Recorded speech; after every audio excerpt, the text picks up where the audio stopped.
conférence circulaire de la Fondation Veolia à la recyclerie, nous avons choisi de vous parler des océans. Les océans, c'est le plus grand écosystème planétaire. C'est 71% de la surface du globe. C'est aussi un système qui produit 50% de l'oxygène que nous respirons et qui va capter plus d'un tiers des émissions de CO2 terrestres.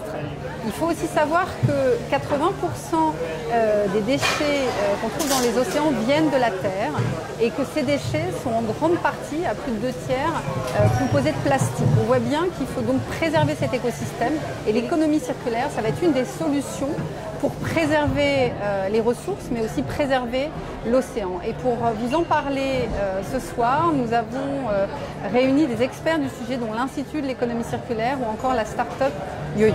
Donc, ces conférences circulaires s'adressent principalement aux jeunes citoyens, mais aussi aux jeunes actifs, pour mettre en place le plus largement possible cette nouvelle économie.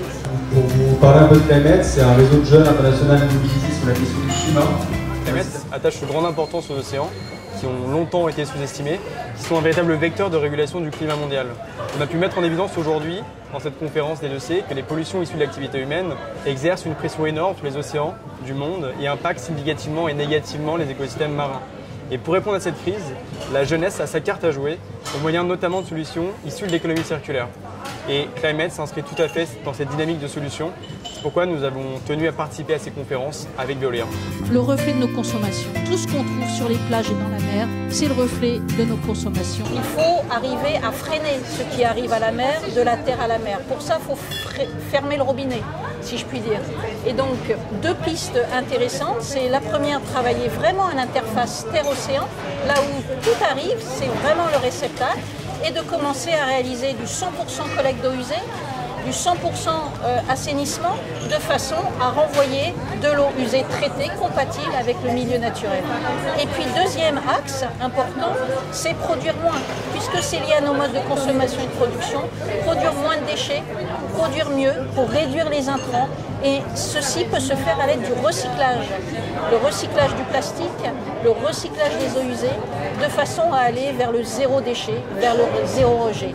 Donc on est vraiment face à un enjeu important qui est la pollution des océans, qui est aussi le reflet finalement de nos modes de consommation, de nos modes de production et de nos modes de vie tout simplement.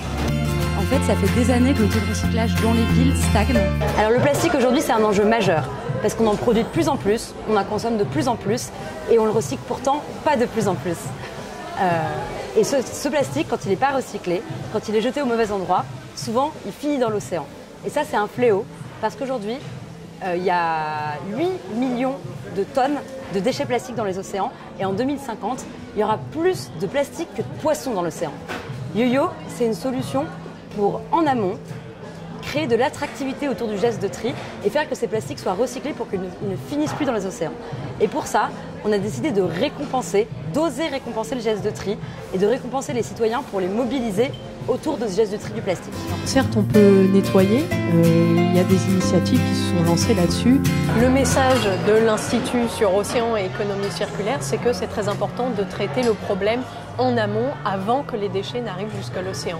Donc ça demande une action de tous les acteurs, des citoyens dans nos gestes de tous les jours, de trier et dans ce que nous achetons, des entreprises qui peuvent développer des nouvelles technologies à la fois pour recycler et pour mettre sur le marché des meilleurs produits et qui peuvent montrer des voies de développement plus durables, et aux politiques publiques qui doivent réglementer, financer l'innovation et encadrer, animer l'action de tous ces acteurs. On vous donne rendez-vous le 12 septembre et je vous souhaite un bel été d'ici là. Merci à tous pour votre présence.